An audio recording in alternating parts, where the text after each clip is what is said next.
आचार्यों, शंकराचार्यों और सभी को आहूत करने का निर्णय हुआ है और अभी तक मैं बहुत सफलता तक पहुंच चुका हूं।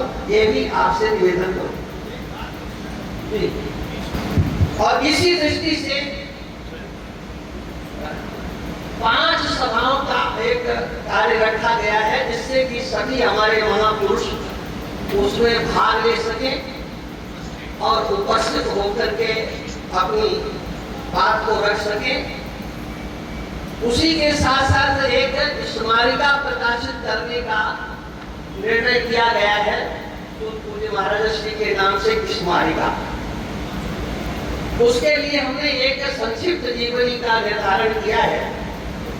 स्वामी चित्रप्रकाशन किया और उसको देख लेंगे और सब लोग मिलकर के एक जो प्रकाशित करना है स्मारिका, उस पर कितने लेख संग्रह किए जा सकते हैं उस सब का कार्य करना है। एक ये कार्य मैंने प्रारंभ किया हुआ है, आप सब लोगों का इसमें सहयोग चाहिए। अखिल भारतीय संत समिति के नाम से सबसे पहले महाराज श्री ने एक पुस्तक प्रकाशित की थी, कराई थी, जो यहाँ पर मुसलमानों की चर्चा उसको लेकर के होती है। मुस्लिम राजनीतिक चिंतन और आकांक्षा, है ना। 91 में वो पुस्तक प्रकाशित हुई थी, लेकिन दोबारा उसका प्रकाशन नहीं हुआ। अब पूज्यपाद महाराज श्री के शताब्दी महोत्सव पर उस पुस्तक को प्रकाशित कर दिया है। उसमें 91 के बाद 2024 तक और जितना मुसलमानों का इस देश में है उसका विवरण के सहित वह पुस्तक उस समय महाराज जी के घर में प्रकाशित की जाएगी। दूसरे एक और तो महाराज जी के लिखे हुए दार्शनिक ग्रंथ थे, उन दार्शनिक ग्रंथों का भी प्रकाशन उसमें जो हमारी दृष्टि में है, क्योंकि अभी वो सब महापुरुष हैं जिन्होंने महाराज जी के उस जीवन काल को देखा, उनके कर्तृत्व और व्यक्तित्व को देखा। यद्यपि बहुत से महापुरुष अब उस बीच में नहीं है, लेकिन अभी बहुत से हैं पूरे देश में। हम समग्र उन महापुरुषों का संग्रह उस मंच पर करने का संकल्प कर रहे हैं और इसमें अखिल भारतीय संस्कृति का हम पूरा सहयोग चाहते हैं। हाँ, ये बात निश्चित है क्या कि हमारे पास भक्तों की पंडाल की संख्या बैठने की कम है। मंचीय व्यवस्था के लिए किसी प्रकार की सोचने की बात नहीं है। इसमें और भी जो व्यवस्थाएं होगी, ईश्वर जितना हमसे कराने की उसका संकल्प होगा, पूरा कराने का सोचा हुआ है।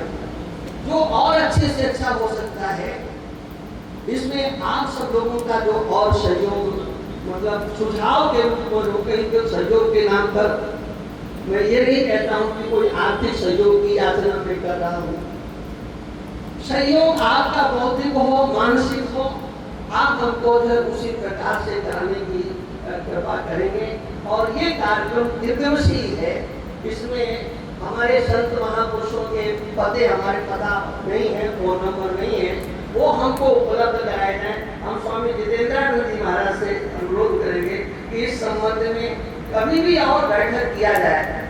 हमने जो कार्य सोचा हुआ है वो थोड़ा बड़ा तो जरूर है, लेकिन संतों की कृपा से, महापुरुषों की कृपा से, ईश्वर के संकल्प से वो कार्य पूरा जरूर होगा।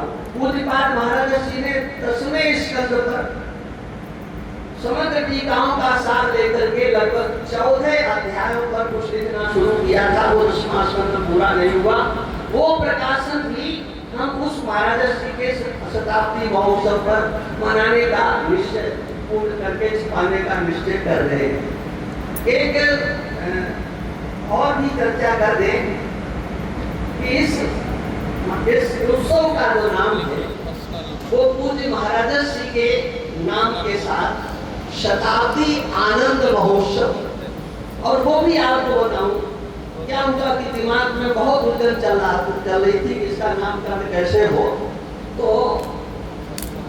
एकदम अचानक प्रातः काल लगभग 3:30 या 4 का ऐसा अंदर से कोई आवाज जैसी आई कि इस उत्सव का नाम आनंद महोत्सव रखा जाए। इसलिए इस कार्यक्रम का नाम श्री स्वामी वामदेव शताब्दी आनंद महोत्सव के नाम से श्री धाम वृंदावन में ये मनाने का निश्चय हुआ है। इसलिए ऐसे इस कार्यक्रम के लिए और भी जो आप सभी के सुझाव इत्यादि हो उनको आप दें और हमारे ऊपर अनुग्रह करें, इस कार्यक्रम को सफल बनाने की कृपा करें।